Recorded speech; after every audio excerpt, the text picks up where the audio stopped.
ఆయన పేరు భోగా సహదేవ్. కానీ ముంబై పరిసర ప్రాంతాల్లోని విద్యార్థులకు కానీ విద్యార్థుల తల్లిదండ్రులకు కానీ సమాజ పెద్దలకు సమాజ ప్రజలందరికీ కూడా సహదేవ్ సార్గానే ఆయన పరిచయం. నిరుపేద కుటుంబంలో పుట్టినప్పటికీ బాల్యావస్థలో ఎన్ని ఇబ్బందులు ఎదుర్కొన్నప్పటికీ తననంటూ ఒక పట్టుదలతో శ్రమతో చిత్తశుద్ధితో జీవితంలో అంచెలంచెలుగా ఎదిగి ఈరోజు ఎవరికి చిరునామా చెప్పుకోవాల్సిన అవసరం లేనంత ఎత్తుగా ఎదిగిపోయారు. ఎస్వి క్లాసెస్ స్థాపించి వేలాది మంది విద్యార్థులకు విద్యాదానం చేస్తూ అదే ప్రకారంగా ఎన్నో సమాజాలు ఎన్నో సంఘాలతో అనుబంధం పెంచుకొని క్రియాశీలకంగా ఉంటూ ఆంధ్ర మహాసభ ప్రధాన కార్యదర్శి పదవి వరకు ఎదిగారు. ఆయన ఇంతటి వివాద రహితుడో అంతటి వివాదాస్పదులు కూడా అయినప్పటికీ కూడా తనదంటూ ఒక దారిలో వెళ్తూ ఏ వివాదాలకు ఏ సమస్యలకు ఎలాంటి ప్రశ్నలకు భయపడకుండా తన దారిన రహదారి చేసుకుంటూ ముందుకు వెళ్తున్నారు. ఆయనతో ఈనాటి మన కుల్లం కుల్లా ప్రోగ్రాం ఏకే తెలుగు మీడియా తరఫున సహదేవ్ గారు స్వాగతం. ఏకే మీడియా ద్వారా నిర్వహిస్తున్న కుల్లం కుల్లా కార్యక్రమానికి మీకు మరొకసారి స్వాగతం. ఏంటి సార్, ఈ మధ్య మళ్ళీ సామాజికంగా మీ కదలికలు ఎక్కువైపోయాయి. ఏదన్నా హిడెన్ ఎజెండా ఏమైనా ఉందయింది? హిడెన్ ఎజెండా అలా నేను చెప్పుకోలేను. నా యొక్క కార్యక్రమాలు కానీ నేను చేసే పని కానీ అది ప్రతి వారికి కొత్త రకంగా కనబడుతుంటుంది. జనాలకు అనిపిస్తుందచ్చు మళ్ళీ ఏదో ఇంకేమైనా మా మైండ్లో ఇంకేం ఐడియాలు వస్తున్నాయని చెప్పి. నేను అనుకున్న ఆలోచన నా యొక్క మిత్రులకు మన వాళ్ళకి అందరికీ నేను షేర్ చేసుకుంటాం మొదలే. ఒకవేళ ఆలోచనని వాళ్ళు సీరియస్గా తీసుకోకపోతే నేను ఉన్నానని చెప్పి నేను ముందొచ్చే కార్యక్రమం చేయవలసి వస్తుంది. అంతేగాని జనాలు ఏమనుకుంటారంటే మళ్ళీ ఏదో మైండ్లో ఉందని చెప్పి అనుకుంటారు. కానీ తెలుగు భాషకు తెలుగు వారికి అన్నిటికీ నేను ఇప్పటికీ సదా నేను ఆ సేవలు అర్పించేందుకు రెడీగా ఉన్నానని చెప్పి ఇది ఒక చిన్న చిన్న ఉదాహరణలు అప్పుడప్పుడు ఇస్తుంటా. సాధారణంగా సహదేవ్ అంటే ఒక అభిప్రాయం ఉంది జనంలో, ఏదో ఒకటి స్వార్థం లేని ఇలాంటి కార్యక్రమం చేయడు అని. అనుకోకుండా మీ మధ్యలో కొంతకాలం సైలెంట్గా ఉండి మళ్ళీ మీరు కదలికను పెంచారంటే ఏదో ఒకటి మీ మెదట్లో ఉండుంటుంది అలా అనుకుంటున్నారు జనం. నిజంగా ఏమైనా ఉందా?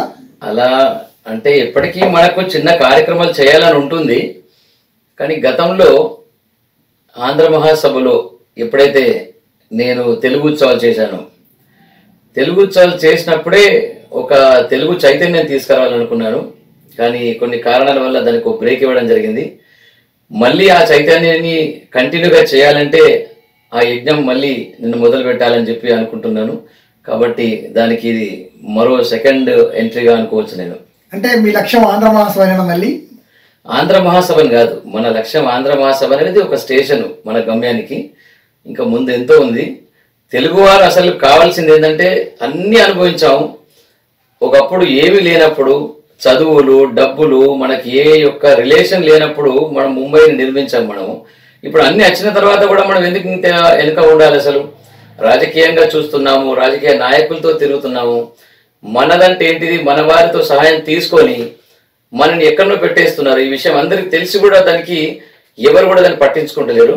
కాబట్టి ఆ లక్ష్యం పోవాలంటే మనకు అన్ని సంస్థలు అందరితోని అన్ని కార్యక్రమాలు చేస్తూ మన లక్ష్యాన్ని సాధించుకోవాలి. ఇది ఒక స్టేషన్ లాంటిది, ఇది ఒక స్టెప్. ఇదొకటి. ఆంధ్ర మహాసభలో ప్రధాన కార్యదర్శిగా మీరు చాలా చక్కని కార్యక్రమం నిర్వహించారు. మేము అందరం చూసాం కూడా. చాలా మీరు సిద్ధారెడ్డి గారి హయాంలో ఒక మరుపురాని టర్మ్ అని చెప్పుకోవచ్చు. మరి అలాంటి మీరు అంత వివాదాలకు ఎట్లా కూరుకుపోయారు? ఆంధ్ర మహాసభ అది మన మాతృ సంస్థ. నాకు కూడా బాంబేలో పుట్టి పెరిగిన వారికి మన భాషపై పట్టు, కల్చర్పై పట్టు తీసుకొచ్చిందంటే అది మహాసభనే. అటువంటి మహాసభకు నేను ప్రధాన కార్యదర్శిగా ఉన్నప్పుడు, సిద్ధారెడ్డి గారు అధ్యక్షులుగా ఉన్నప్పుడు అది ఒక రకమైన కార్యక్రమాలు. అది దాన్ని ఇప్పుడు కూడా ఎవరు సభలో కలిసినా కానీ సభ్యులు అది గోల్డెన్ పీరియడ్ అని అంటారు. అది ఓకే. అదే మరి అట్లాంటి మీరు మళ్ళీ వివాదాలకు ఎట్లా లాగబడ్డారు? అదే కదా, మనం ఒక గోల్డెన్ పీరియడ్ లో గోల్డెన్ టైప్ ఆఫ్ కార్యక్రమాలు చేస్తే విమర్శకులకు అది కొందరు తట్టుకోరు. అంటే జెలిసి పడ్డారు మీ మీద అనాలనుకుంటున్నారు మీరు? జలసి పడ్డారంటే ఒక రకమైన జలసి అనొచ్చు దాన్ని. కానీ దాన్ని మేమెందుకు చేయలేకపోతేవి అని చెప్పి వాళ్ళకు ఆ రకంగా రావచ్చు. రేఖ ప్రతిసారి మనం చేసిన తర్వాత మేము ఒక కార్యక్రమం చేయాలనుకుంటే ఇంకా 2 కార్యక్రమాలు హైదరాబాద్ నుంచి ఆంధ్రప్రదేశ్ నుంచి మాకు ఫోన్ చేసేవారు, అయ్యా మేమున్నాం మా కార్యక్రమం అని చెప్పి. తెలుగు ఉత్సవాలు చేసేటప్పుడు ఒక 10 మంది కవులని మేము సంప్రదిస్తే మరో 10 మంది కవులు మాకు ఎదురుగా ఫోన్ చేసి వాళ్ళు చెప్తారు, సార్ మేము వస్తున్నాం ఈ తెలుగు ఉత్సవాల్లో పాల్గొనడానికి. అంత మంచి స్పందన ఉండేప్పుడు విమర్శకులు కొందరు దాని గురించి నెగిటివ్గా ఆలోచించుకుంటారచ్చు. తెలుగు ఉత్సవాలు కానీ ఇంకా మిగతా సిద్ధారెడ్డి గారు ఉన్నప్పుడు చేసిన కార్యక్రమాలు కానీ ఆ కార్యక్రమాలు చూసిన తర్వాత జనాలు, అంటే ఆ టైంలో కేవలం 1500 మంది సభ్యులే, జనాలు కింద కూర్చుందామంటే ప్లేస్ ఉండకపోవు. కార్యక్రమాలు చేసిన తర్వాత పీరియడ్ అప్పుడు సంవత్సరం ఒకసారి ఎలక్షన్స్, మళ్ళీ సంవత్సరం ప్రతి సంవత్సరము మేము మా టీము మా గ్రూపు మా మిత్రులు ఏకగ్రీవంగా రావడం వల్ల అది ఒక రకమైన కొందరికి ఇది ఏంటి అసలు దీన్ని ఏ విధంగా వీళ్ళని మనం బ్రేక్ చేయాలా అని చెప్పి ఒక ఆలోచనలోకి వచ్చింది. దాని తర్వాత ఏదో ఉంటాయి చిన్న చిన్న లూప్ హోల్స్ ఉంటాయి, చిన్న ఏదైనా మిస్టేక్స్ ఉంటాయి, వాటిని పట్టుకొని మరీ దాన్ని భూతద్దంలో చూసి ఓ పెద్ద చేసి దాని లోపల ఈ కంప్లైంట్స్ ఆ కంప్లైంట్స్ అని చెప్పి మనకు ఇబ్బంది పెట్టి ఒక బ్రేక్ ఇవ్వాలని చెప్పి అనుకున్నారు. కానీ మాత్రము ఆ యొక్క ఉత్సవాలు కానీ ఆ కార్యక్రమాలు కానీ దాన్ని ఎవరు ఆపలేరు. అది మళ్ళీ వస్తాయి, అది మళ్ళీ ఆ రకమైన ఒక చైతన్యం తీసుకొస్తాయని చెప్పి మీ ముందు చెప్తున్నాను. అంటే ఒక రకంగా మీ కార్యక్రమాలు చూసిన తర్వాత జనాలు కొంతమంది మీరు నచ్చని వారు కావాలని కుట్ర పడినారు కానీ తప్ప మీ తప్పేమని అంటారా? కావాలని కుట్ర అది. ఎందుకంటే దాంట్లో వాళ్ళు ఏదైతే అలిగేషన్స్ పెట్టారో ఒక రకంగా ఎవరైతే అలిగేషన్ పెట్టారో అసలు ఆయనకే తెలియదు అసలు ఏం పెడుతుందని చెప్పి. ఎప్పుడైతే దీన్ని వెరిఫికేషన్స్ పెట్టారో జనరల్ బాడీ లోపల ఓపెన్ గా నేను అందరికీ సభ్యులందరికీ ముందు చెప్పాను, అయ్యా మీకు ఏ డౌట్స్ ఉన్నా కానీ మీరు నా ముందు వస్తే నేను క్లుప్తంగా మీ ముందు చేస్తామని చెప్పి. అంతే కదా, మీ తప్పేం లేదన్నట్టుగా మీరు చెప్పాలనుకుంటున్నారు కదా? మా తప్పు దాంట్లో ఏమీ లేదు. ఎందుకంటే ప్రతి కార్యక్రమం కానీ ప్రతి యాక్టివిటీ కానీ ప్రతి ఒక్క ఈవెంట్ కానీ మేము మా కలిసి మా కమిటీ మా ట్రస్టీస్ అందరు కలిసి కట్టుగానే మేము చేసాము. అసలు సహదేవ్ అంటే ప్రతిభావంతుడు, సహదేవ్ అంటే స్ఫురద్రూపి, సహదేవ్ అంటే అందగాడు, సహదేవ్ అంటే చిరునవ్వుతో మాట్లాడతాడు, సహదేవ్ అంటే మనుషుల్ని గెలుచుకుంటాడు, ఇవన్నీ మీ పేరు ఒక బ్రాండ్గా ఉన్నాయి. అయినప్పటికీ కూడా ఆ స్నేహాన్ని అనుబంధాన్ని మీరు చివరిదాకా ఎందుకు కొనసాగించలేకపోతున్నారు? ఎక్కడ పొరపాటు జరుగుతుంది? పొరపాటు అని చెప్పి అనుకుంటున్నారా? అది పొరపాటేం కాదు. అప్పుడప్పుడు నాకు కూడా అనిపిస్తుంది. స్ట్రైట్ గా అంటే జస్ట్ మిత్రులు ఉంటారు కాబట్టి కొన్ని ఓపెన్ గా కొన్ని షేర్ చేసుకుంటాం. ఓపెన్ షేర్ చేసుకున్న తర్వాత అది మిస్అండర్స్టాండింగ్ వాళ్ళకు అనిపిస్తుంది. కానీ ఎవరిని నేను దూరం చేసుకోలేను. ఒకవేళ దూరం అయినట్టయితే వెంటనే మళ్ళీ నేనే మార్చుకొని నేనే రకంగా అర్థం చేసుకొని మళ్ళీ వాళ్ళందరినీ దగ్గర తీసుకాను. ఇప్పుడు ఏ రకంగా అయితే నా మిత్రులు ఎవరో ఒకళ్ళిద్దరు కొంచెం అనుకోకుండా వేరే ఆలోచనలు ఉంటే వాళ్ళందరూ నేను మళ్ళీ నా దగ్గరికి తీసుకొచ్చి ఒక మంచి రోజులు తీసుకొద్దామని చెప్పి కలిసి కట్టే ఉన్నా. ఇప్పుడు నాకు అసలు అపోజిట్ అంటే ఎవరు అనేది నాకు తెలియదు. చాలా చెప్పడం మీరు స్ట్రాటజీగా చాలా బాగానే చెప్తున్నారు. కానీ చాలా మంది జనంలో ముఖ్యంగా ప్రముఖుల్లో మీరు చెప్పేది వేరు చేసేది వేరు అని ఒక అపోహ ఉంది. నిజంగా మీరు చెప్పినట్టు చేయరా, లేక చెప్పాలనుకున్నది చేయకుండా చేయాలనుకున్నది చెప్పకుండా ప్రజలతో మభ్యపెట్టి మీ పబ్బం గడుపుకుంటున్నారా? అసలు చెప్పిందే చేస్తారండి, చెప్పింది చేయలే అని చెప్పి అట్లా అటువంటిది ఏమీ లేదు. మీరు అనుకుంటున్నారు అట్లా. ఒకవేళ ఆ విధంగా జనం అనుకుంటున్నారు, అదే జనాలు ఏదన్నా మనం చెప్పింది ఆ విధంగా చేస్తలేను అని అంటే నేను జనానికి సరైన జవాబు ఇవ్వడానికి ఎప్పటికీ రెడీ ఉన్నాను. ఎందుకంటే మన లోపల మనం మానవులు, మనం సమాజ సేవ కానీ దేనికి కానీ ఎవరైనా ట్రైనింగ్ తీసుకొని ఒక డిగ్రీ తీసుకొని రారు. ఏదో ఒక హానరర్గా చేయాలని వస్తాం. చిన్న చిన్న తప్పులు అవుతుంటాయి. ఆ విధంగా ఎవరైనా అనుకుంటే మేము చర్చించుకొని కూర్చొని దాని లోపల మేము ఒక మంచి రిలేషన్గా వెళ్తున్నాము. అట్లా ఎవరైనా ఉంటే కూడా నేను వాళ్ళకు దేనికైనా రెడీగా ఉండి నేను ఒక మంచి రిలేషన్గా మార్చుకోవాలనుకుంటా. కానీ ఏది కూడా నేను చెప్పింది ఒకటి చేయాలని ఒకటి అటువంటి ఆలోచన ఉండదు. చెప్పిందే చేస్తా, ఆ చేసింది జనాలకు నచ్చేదే చేస్తా అని చెప్పి నేను అనుకుంటా. మీ మిత్రులు కూడా చాలా మంది అంటుంటారు మీ దగ్గర స్థిరత్వం తక్కువ అని. అంటే మీరు చపలచిత్తంగా ఉంటారని, స్థిరత్వాన్ని ఎక్కువసేపు ఉంచుకోరని, దానివల్లనే చాలా మంది స్నేహితులు కానీ మీ శ్రేయోభిలాషులకు దూరం అవుతున్నారని. అది ఎంతవరకు కరెక్ట్ అని మీరు అనుకుంటున్నారు? నా స్నేహితులు దూరమైంది అసలు నాకేం కనబడతలేదు. ఇంకా ఎవరైతే స్నేహితులుగా లేరో వాళ్ళు స్నేహితులు అయిందని అనిపిస్తుంది ఇప్పుడు నాకు ఈ పీరియడ్లో. నాకు అట్లా నా స్నేహితులు ఉన్నవాళ్ళు ఎవరైనా దూరం అని చెప్పి నాకేం కనబడతలేదు. మీరు అనుకుంటారు కానీ మీకు స్నేహితులు పెరగాలని మేము కూడా కోరుకుంటాం. కానీ జనం ఏమనుకుంటున్నారనే మీ దృష్టికి తీసుకురావాలనేదే మా లక్ష్యం. ఇంకొకటి ఏంటంటే చాలా మట్టుకు మనం చూసినట్లయితే మీకు సంబంధం లేని ఇష్యూలో, సంబంధం లేని విషయాల్లో మీరు కల్పించుకొని ఆభాస్ పాలవుతున్నట్టుగా జనం అనుకుంటున్నారు. అంత అవసరం మీకు? నాకు సంబంధం లేని విషయాల్లో అసలే మనం దాన్ని సంబంధం కలిగించుకోము. మీరు అనుకుంటున్నారు అట్లా. జనానికి సంబంధమైన విషయాలే నాకు సంబంధం అనుకుంటా. ఉదాహరణగా మనకు ఒక రైలు ఇప్పుడు ఏదైతే మా కరీంనగర్ దిక్కుందో, ఆ రైలు గురించి ఎన్నో సంస్థలు ప్రతిసారి మీటింగ్లో కానీ ప్రతి సంస్థలో ప్రతి కార్యక్రమాల్లో వినతి పత్రం ఇస్తూ చేస్తున్నారు, జరుగుతుంది, చాలా బాగా చేస్తున్నారు అని చూస్తుంటాం. కానీ అది ఒక రకంగా జరుగుతలేదు, ఈ విధంగా చేస్తే అది అవుతుందా కాదా, అది తప్పకుండా అది కాదది అని ఎప్పుడైతే నాకు అనిపిస్తుందో అప్పుడు దానిలో నేను సీరియస్గా తీసుకొని ఆ స్టెప్ వేయవలసి వస్తుంది. కానీ ఎవరో చేస్తుండ్రు కాబట్టి దాంట్లో మనం డిస్టర్బ్ చేసి నేనంటూ చేయాలని చెప్పి అలా కాదు. నేను ఢిల్లీ దాకా వెళ్ళవలసి వచ్చిన కారణం కూడా అదే. మనం ప్రతిసారి ఇప్పుడు రైల్వే ఎగ్జాంపుల్ చెప్తాను నేను. ప్రతిసారి రైల్వే బడ్జెట్ తర్వాత మనం ఏదో గొడవ చేస్తాము, ఏదో కార్యక్రమాలు చేస్తాము.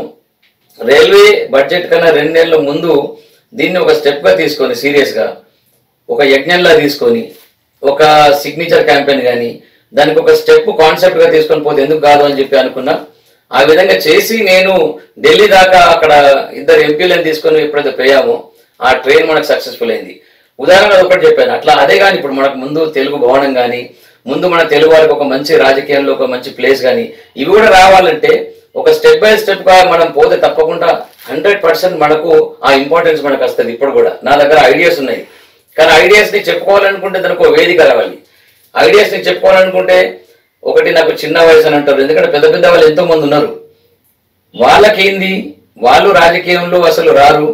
మనని రాజకీయంగా వెళ్ళాలనుకుంటే ఇప్పుడు నేను ఎంతో ఒక మంత్రి దగ్గర పక్కన కూర్చొని, నేను ఆయన పక్కన కారులో కూర్చొని వెళ్ళేటప్పుడు కూడా ఎంతో మంది ఈర్ష్యపడ్డే వాళ్ళు ఉన్నారు. అప్పుడు ఈయన ఇంత తొందరగా రాజకీయాలు వచ్చి ఈ మినిస్టర్ ఇప్పుడు ఆ ప్రశ్న నేను అడగబోతున్నాను మీతోటి.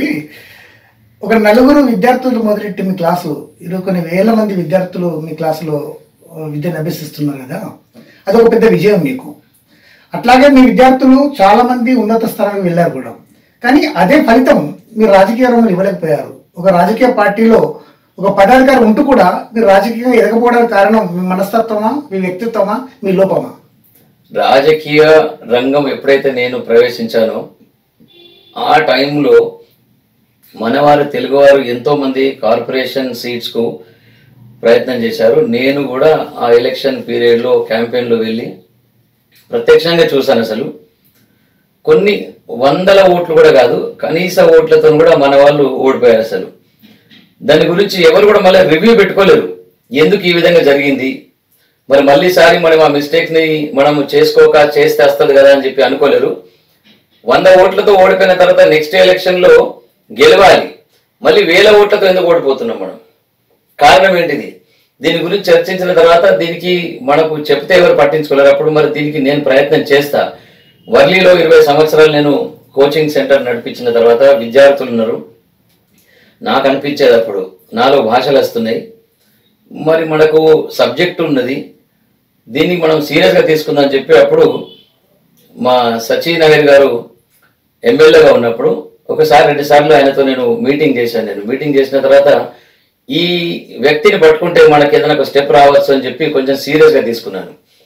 ఆ వ్యక్తితోనే నేను కొన్ని సాధించాను. అసలు మన తెలుగు వాళ్ళకు అక్కడ మిల్ వర్కర్లకు ఉన్న కొన్ని ప్రాబ్లమ్స్ కానీ ఏం సాధించారు స్పష్టంగా చెప్పండి. అంటే మిల్ వర్కర్లకు చాలా మట్టుకు ఏంటంటే అప్పుడు రిజైన్ అయిన తర్వాత వాళ్ళు రాజీనామా ఇచ్చిన తర్వాత కొందరికి డబ్బులు అప్పుడు సరి అయినట్టు దొరకలేవు, కొందరికి కంపెన్సేషన్ సరి అయినట్టు ఇవ్వలేరు. అప్పుడు సచినాయర్ దగ్గరికి మంత్రి వారు లేకుండా అప్పుడు ఎమ్మెల్యే ఉండే, అక్కడ చాలా మంది అక్కడ నిలబడతారు. మరి మరి మరి మరి వాళ్ళు తిరిగిన తర్వాత వాళ్ళకి ఆ రెస్పాన్స్ ఇవ్వకపోదురు. నేను వాళ్ళని ఒక గ్రూప్ తయారు చేసి వెంటనే అంటే వాళ్ళు 2-3 నెలల తర్వాత తిరిగిన తర్వాత కాని పని కూడా నేను ఒక వారం 10 రోజులు కూర్చొని పెట్టి వాళ్ళ కంపెన్సేషన్ ఇప్పించాను. ఇప్పుడు సార్ అయితే ముఖ్యంగా ముంబై తెలుగు వారు, దాంట్లో ప్రధానంగా వర్లి వాళ్ళు, వీళ్ళు ఒక గొప్ప నాయకుడిని ఊహించుకున్నారు. నిజంగానే మీ దగ్గర గొప్ప నాయకుడు ఉండాల్సిన క్వాలిటీస్ అనేవి ఉన్నాయి. నా ప్రశ్న ఏంటంటే ఏ స్థాయిలో మీరు ఎదగాలో ఆ స్థాయిలో ఎదగలేకపోవడానికి కారణాలు ఏమిటి? దానికి కారణాలు చెప్పాను కదా సార్ మీకు. మనకు ఇప్పుడు ఎప్పుడైతే సచినాయర్ ఉన్నప్పుడు అటువంటి రాజకీయ నాయకులు మన వారిని దగ్గరకు తీసుకొని రాజకీయంగా ముంగడ ఎదగాలని ఒక బాధ్యతలు నిర్వహించారు. అసలు కార్పొరేటర్ సీటే కానీ ఏదే కానీ ఇవ్వాలని కూడా వాళ్ళకి ప్లాన్లు ఉండే. కానీ దానికి బాధ్యులు మనమే, మళ్ళీ మన తెలుగు వాళ్ళే.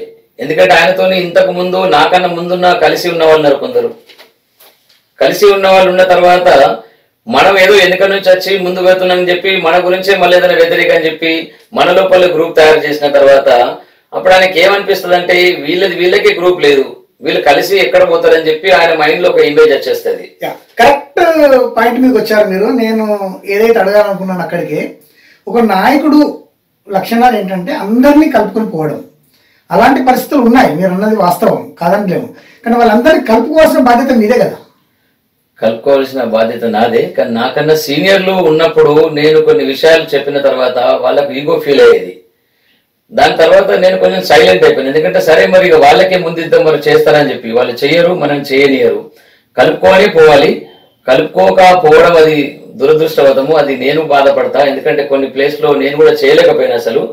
కానీ మనకు చెయ్యాలనుకుంటే ఒక లీడర్ లేని మాత్రం మనం ఏమి చేయలేము. మన దగ్గర ఇప్పుడు అన్ని క్వాలిటీస్ ఉన్నాయి, అన్ని రకాలు ఉన్నాయి మన దగ్గర. బాంబేలో మంచి మన తెలుగు వాళ్ళు కాకుండా ఈ మిగతా వాళ్ళతో కూడా ఎంత హానెస్ట్ గా మనం ప్రూవ్ అయిపోయినామంటే వీళ్ళు హానెస్ట్ అని చెప్పి తెలిసిపోయింది. కేవలం మన ఐక్యత లేకపోవడం వల్లనే మనము ఈ విధంగా మనకు మనమే తట్టుకుంటున్నాము. మనకు మనమే ఒక రకంగా ఏదని మనం ఏ లాంగ్వేజ్ యూజ్ చేయలేము. కానీ మనం అదే విధంగా మళ్ళీ జీరో లెవెల్కి వచ్చేసినాం. అసలు ఇంకేం లేదు. రాబోయే కార్పొరేషన్ ఎన్నికల వరకు మిమ్మల్ని ఒక నాయకుడిగా మేము ఊహించుకోవచ్చా? రాబోయే కార్పొరేషన్ లో నేను దాని గురించి తప్పకుండా ప్లాన్ చేస్తున్నాను. మనకు రిజర్వేషన్స్ కొన్ని అది ఇబ్బందిగా ఉన్నాయి. ఎందుకంటే మన తెలుగువారు తప్పకుండా కొంచెం బేస్ ఉండాలి. పూర్తిగా తెలుగువారు ఒక గెలిచేంత ఉండాలి అని అవసరమేం లేదు. తెలుగువారు కొంచెం బేస్ ఉండాలి. కానీ తెలుగు అని లేక మనం ముంబైకర్ అని చెప్పుకొని మనం పోవాలి. కానీ ఆ రిజర్వేషన్ చేయబట్టి కొంచెం అంత ఇబ్బంది ఉన్నది. ఒక దిక్కు లేడీస్ ఉంది, ఒక దిక్కు ఎస్సీ ఉంది. కాబట్టి ఈ రిజర్వేషన్స్ వల్ల ఇబ్బంది ఉంది. కానీ ఓపెన్ గా మనకు తగినట్టు సీట్ వస్తే, ఒకవేళ ఇవ్వకుండా కానీ ఏ ఒక్క పార్టీలను పోయి దానికి ఒక మంచి సంవత్సరం 2 సంవత్సరాల ముందే ఇంటింటికి పోయి వాళ్ళ కష్టాలు, వాళ్ళ ప్రాబ్లమ్స్, వాళ్ళకి ఏ విధంగా గెలవాలి అవన్నీ ఒక మంచి స్ట్రాటజీ తయారు చేసి మేము తప్పకుండా తీసుకురావాలని చెప్పి ఒక ప్లాన్ ఉంది మా దగ్గర.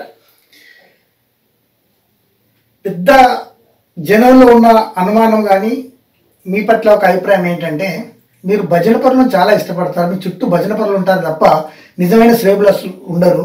శ్రేయబులస్ మీరు పట్టించుకోరు, గుర్తించరు. ఈ భజన పరుల కథ ఏంటి సార్?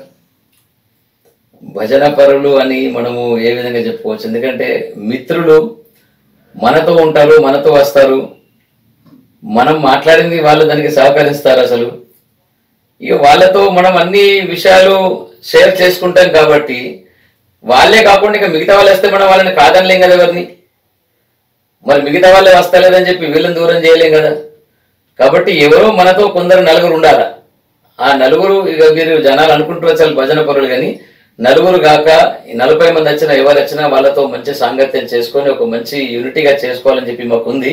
ఆ నలుగురే ఆ భజన పరులతోనే మనం సాగించాలని చెప్పి ఆ విధంగా లేదు. వృత్తిపరంగా చూస్తే ఇంతకుముందు అడిగినట్టుగా చాలా తక్కువ సంఖ్యతో మీరు మొదలెట్టారు. మరి క్లాసెస్ వద్దనే ఎందుకు అయిపోయారు? ఒక కాలేజో లేకపోతే ఒక పెద్ద స్కూలు ఆ రకమైన ప్రణాళికలు ఏమి లేవా? అది కరెక్ట్ పాయింట్. అది దానికి మేము చాలా ఫీల్ అవుతాము. 25 సంవత్సరాలు 30 సంవత్సరాలుగా ఓన్లీ కోచింగ్ క్లాసుల్ని ఉండడం కొంచెం బాధాకరంగానే. ఎందుకంటే మన తెలంగాణ కానీ హైదరాబాద్, మన ఆంధ్రప్రదేశ్లో ఏ విధంగా అయితే ఎడ్యుకేషనల్ లా కొన్ని రూల్స్ ఉన్నాయో, అంటే ప్రైవేటైజేషన్స్, మహారాష్ట్రలో బాంబేలో ఆ విధంగా లేవు.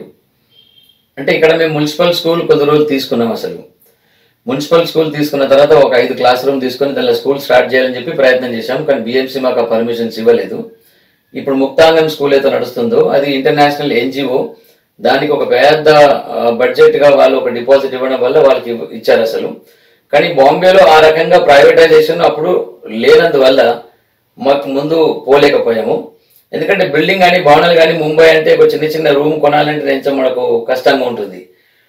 కానీ అప్పుడు ఆ బిఎంసీ స్కూల్లో స్టార్ట్ చేయాలని చెప్పి మేము స్వామి వివేకానంద ఎడ్యుకేషనల్ ఇన్స్టిట్యూట్ అని చెప్పి ఒక ఎన్జిఓ స్టార్ట్ చేసి ఆ ఎన్జిఓ తరఫున గవర్నమెంట్కు మేము ఎన్నోసార్లు అప్లికేషన్ కూడా చేశాము అసలు. ఎందుకంటే అప్పుడు ఆంధ్ర స్కూల్ మనకు ఒకటే తెలుగు సబ్జెక్ట్తో కూడి ఉండే, ఇంకోటి గణపతిరావు కదం, తర్వాత ముంబై ప్రాంతీయ పద్మశాలి వాళ్ళ ఒక స్కూల్ ఉండే. ఆ టైంలో మనం వర్లీలనే మనం స్కూల్ స్టార్ట్ చేయాలని చెప్పి ఎస్వి ఇన్స్టిట్యూట్ని స్థాపించి ఒక స్కూల్ లెవెల్కి తీసుకుపోవాలని చెప్పి ఆ ఉద్దేశం ఉండే. అసలు మహారాష్ట్రలో ముంబై యూనివర్సిటీలో తెలుగు పీఠం లేదు. అన్ని రాష్ట్రాల వారికి భవనాలు ఉన్నాయి కానీ మనకు తెలుగు భవనం లేదు. ఇలాంటి విషయంలో కూడా చాలా మట్టు కొంత ఉద్యమం జరిగాయి, కొంతమందికి వినతి పత్రాలు కూడా ఇవ్వడం జరిగింది. మీరు సమూహంలో ఒకరై పోరాడతారా లేక ఒంటరిగా పోరాడతారా వీటిని సాధించేందుకోసం? ముంబై యూనివర్సిటీలో తెలుగు పీఠం, తెలుగు సబ్జెక్టు, తెలుగు డిపార్ట్మెంటు లేనందువల్ల మనం చాలా బాధపడాలి. ఎందుకంటే తెలుగు సంస్థలు ఇన్ని ఉండంగా, ఆంధ్ర మహాసభ, తెలుగు కళా సమితి కానీ ఇటువంటి సంస్థలు ఉండంగా కూడా మనకు ఇంకా వరకు రాలేదు. డాక్టర్ సి నారాయణ రెడ్డి గారు అప్పుడు వచ్చినప్పుడు కూడా మేము అప్పుడు మల్లికార్జున రెడ్డి, రమేష్ బాబు గారు అప్పుడు ఉన్నప్పుడు కూడా ఆ టైంలో యూనివర్సిటీలో కూడా చర్చ జరిగింది అప్పుడు. కానీ ప్రతిసారి చర్చగా జరుగుతున్నది. ఎప్పుడైతే మనకు మహారాష్ట్ర గవర్నర్గా మన తెలుగు బిడ్డ సిహెచ్ విద్యాసాగర్ రావు గారు ఆనరబుల్ గవర్నర్గా మనకు నియమించిన తర్వాత ఈ కళ నిర్వహిస్తుంది అనుకున్నాం. కానీ అది కూడా 5 సంవత్సరాలు అయిపోయింది, కాలేదు. కలెక్టివ్లీ ఎన్నో సంస్థల ద్వారా మనం చేశాము, కానీ టైం అయిపోతుంది అని అనుకోని ఏం చేసింటే నేను పర్సనల్గా కాకుండా ఎవరో ఒకరి దగ్గర ముందు పోవాలి, సీరియస్గా పోవాలని చెప్పి ఇటీవల జరిగిన 21వ ఫిబ్రవరి మాతృభాష దినోత్సవం సందర్భంగా కూడా మేము ఒక సిగ్నేచర్ క్యాంపెయిన్ ఆ రోజు స్టార్ట్ చేసి ఒక 1000 పైగా సిగ్నేచర్స్ ఇప్పుడు అయ్యాయి. అసలు నేను గవర్నర్ గారితో చర్చించాను, అసలు వాళ్ళ సెక్రటరీతో మాట్లాడినాను. తప్పకుండా సార్ మాకు టైం ఇస్తే మేము కొంచెం తెలుగు ప్రతినిధులతో, కొన్ని భాషావేత్తలతో వచ్చి ఇది ఆఖరి రిక్వెస్ట్, ఎందుకంటే మేము ఎన్నో వేడుకున్నాం, మీరు కనీసం అన్న ఈ ఆగస్టు సెప్టెంబర్లో పోయే లోపల ఈ ఒక్కటి మాత్రం, ఎందుకంటే దీనికి ఏ రాజకీయ ఒత్తిడి లేదు, దీనికి చీఫ్ మినిస్టర్ కానీ ప్రైమ్ మినిస్టర్కి సంబంధించిన లేదు.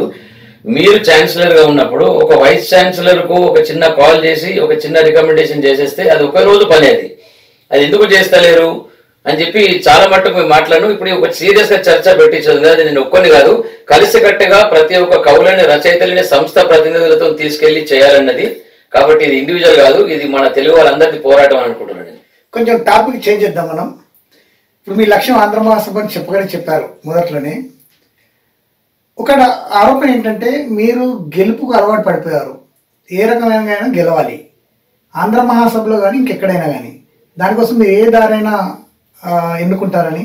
రేపు ఆంధ్ర మహాసభలో ఎన్నికల్లో ఎలా గెలవబోతున్నారు అంటే ప్రాంతాల వారీగా చిచ్చుపెట్టా, లేకపోతే కులాల వారీగా రెచ్చగొట్టా, లేక అందరి మనసులు గెలుచుకున్నా? గెలవాలంటే దానికి ఒక స్ట్రాటజీ ఉండాలి. స్ట్రాటజీ ఏంటిదనేది అది మనం ఇప్పుడు చెప్తే ఎట్లుంటుంది అసలు. కానీ ఒకటి మాత్రం, ఏ ఒక్క ప్రాంతీయత కానీ కులం అంటూ కానీ అది ఏది కూడా మనం అడ్డం పెట్టుకొని మనం గెలవాలని చెప్పి అది కరెక్ట్ కాదు. మనసులు గెలుస్తారా? మనసుల్ని గెలుచుకొని మనం అంటే ఏంటిది, మన దగ్గర ఉన్న ఆలోచనలు ఏంటిది, గతంలో మనం చేసిన కొన్ని విధానము అవన్నీ చూసి జనాలు మళ్ళీ అదే కోరుకుంటున్నారు. ఎందుకంటే ఇప్పుడు చూస్తున్నాం మనము కార్యక్రమాలు మనకు సంబంధించింది పక్కన పెడితే కలిసి కట్టిగా ఉండి పని చేస్తారా చేయరా అనేదే కనబడుతుంది మనకు. ఒక టర్మ్ని పూర్తిగా చేయలేకపోతున్నారు, డిజాల్వ్ అవుతున్నాయి మన ముందు. సంవత్సరం పూర్తి ఉండదు మనకు, సంవత్సరంలో పనులు అవుతలేవు, వెంటనే ఎలక్షన్స్ వస్తున్నాయని చెప్పి ఎన్నో రోజుల నుంచి కష్టపడితే ఆ కాన్స్టిట్యూషన్ లో చేంజ్ చేసుకుని 2 సంవత్సరాలు చేసుకున్నాం. ఎంత హ్యాపీగా మనం ఫీల్ అయినామంటే అబ్బా 2 సంవత్సరాలు వచ్చింది ఇప్పుడు మనం చేసుకోవచ్చు అని చెప్పి. కానీ డిజాల్వ్ అనే మాట వస్తుంది మనకి ఇప్పుడు ఇక. కాబట్టి అది ఎవరిని దీనికి బాధ్యులు అనేది మనకు డిస్కషన్ పక్కన పెడితే జరుగుతుంది ఏదైతున్నదో చాలా బాధాకరంగా ఉన్నది. కాబట్టి భవనాన్ని ఎట్లా నిర్మించాలా, దాన్ని ఏం చేయాలనేది నెక్స్ట్ మాట. అది దాంట్లో ఒక మంచి డిపార్ట్మెంట్స్ ఉన్నాయి, ట్రస్టీస్ ఉన్నాయి, ఒక మందిరం శాఖ ఉంది, మహిళా శాఖ ఉంది, ఒక అడ్మినిస్ట్రేషన్ ఉంది, ఒక లిటరరీ ఉంది, డబ్బు ఉంది, నడిబొడ్డులో మనకు ప్లేస్ ఉంది, మంత్రులు మిగతా ఇంకా టాప్ లెవెల్ అందరూ మన చేతిలో ఉన్నట్టు ఒక రిలేషన్ ఉంది. అయినా కానీ మనం డిజాల్వ్ చేసుకుని అంటే కత్తులు ఆ యుద్ధ భూమిలో పాడేసుకుని వస్తున్నాము. యుద్ధానికి పోయినప్పుడు అయితే చావాలే చంపాలి, కానీ మనం పడేసుకుని వస్తున్నాం. ఎంత బాధాకరంగా ఉన్నది. ఇవన్నీ చూసిన తర్వాత జనాలు ఒక రకంగా చేంజెస్ కాదు, మళ్ళీ ఒక మంచి పీరియడ్ రావాలి, అండర్స్టాండింగ్ రావాలి, కలిసికట్టిగా ఉండి ఒక మంచి పని చేసేవారు ఎవరబ్బా అని చెప్పి ఆ విధంగా ఆలోచిస్తున్నారు. దాంట్లో మళ్ళీ మాకు వస్తున్నాయి కాబట్టి మేము దానికి ప్రయత్నాలు చేస్తున్నాం అంతే. చివరికి ఒక ప్రశ్న, సూటిగా నిజంగా చెప్పండి, సహదేవ్ ఎలా చూస్తున్నాడు? ఒక పట్టుదల, చిత్తశుద్ధి, నిజాయితీ ఉన్న వ్యక్తిగానా, లేకపోతే గెలుపు కోసం ఏదైనా తెగించి ఎవరినైనా తొక్కేసి ముందుకెళ్లే వ్యక్తిగానా? సహదేవ్ నా గురించి నేను చెప్పుకోవాలంటే Sahadev is a straight forward. Sahadev దగ్గర ఒక పట్టుదల ఉంది. నా గురించి నేను చెప్పుకోవాలనుకుంటే ఒక న్యూస్ పేపరు వేస్తూ బాంబేలో వచ్చి 16 సంవత్సరాల ఏజ్ ఉన్నప్పుడే ఒక చిన్న కోచింగ్ క్లాసెస్, అంటే ఒక విద్యారంగంగా చెప్పాలి. అప్పుడు నాకు ఏమి రాకపో, కేవలం మ్యాథ్స్ వస్తుండే. ఆ మ్యాథ్స్తోని ఒక కోచింగ్ క్లాసెస్ స్టార్ట్ చేసి రాజకీయంలో వెళ్ళాలన్నప్పుడు వెంటనే పార్లమెంట్ దాకా పోయి, లయన్స్ క్లబ్లో వెళ్ళిన తర్వాత వెంటనే దాని చికాగో అంటే ఏంటిది హెడ్ క్వార్టర్స్ అక్కడి దాకా పోయాను. అసలు నా గురించి చిన్న ఒక ఏమి చేయకుండా అనవసరంగా నేరం వేసి నన్ను కోర్టు, పోలీస్ స్టేషన్లో తింపుతున్నారు. ఆ నల్ల కోర్టును చూసి ఎందుకురా నేను వకీల్ కావద్దని చెప్పి ఒక అడ్వకేట్ గా నేను ఎల్ఎల్బీ చేస్తున్నా ఇప్పుడు ఆ పట్టుదల. కాబట్టి నేను ఏదైతే అనుకుంటానో తప్పకుండా అది చేసే తీరుతా. కానీ జనాల్ని తీసుకొని ఒక మంచి చైతన్యం తీసుకురాలని చెప్పి నా ఆశ ఉంది. అది తప్పకుండా రానున్న రోజుల లోపల ఒక మంచి గుర్తింపుగా నేను మన తెలుగు సమాజాన్ని తీసుకొస్తానని చెప్పి మీ ముందు హామీ ఇస్తున్నాను. Wish you all the best Sahadev గారు. మీరు తలుచుకున్నట్టుగానే ఆంధ్ర మహాసభలో మళ్ళీ అదే పదవిలో మీరు గెలవాలని, అట్లాగే మీరు ఏదైతే న్యాయవాద వృత్తిని చేపట్టాలనుకుంటారో దాంట్లో కూడా మీరు విజయకథను ఎగరవేయాలని మనసారా కోరుకుంటూ మీకు శుభాకాంక్షలు ఇస్తున్నాం. మీరు తప్పకుండా విజయవంతం కావాలని మేము కోరుకుంటున్నాం. ఇదండి తెలుగు ప్రముఖులు ఎస్వి క్లాస్ అధినేత భోగా సహదేవ్ గారితో కుల్లా కార్యక్రమం.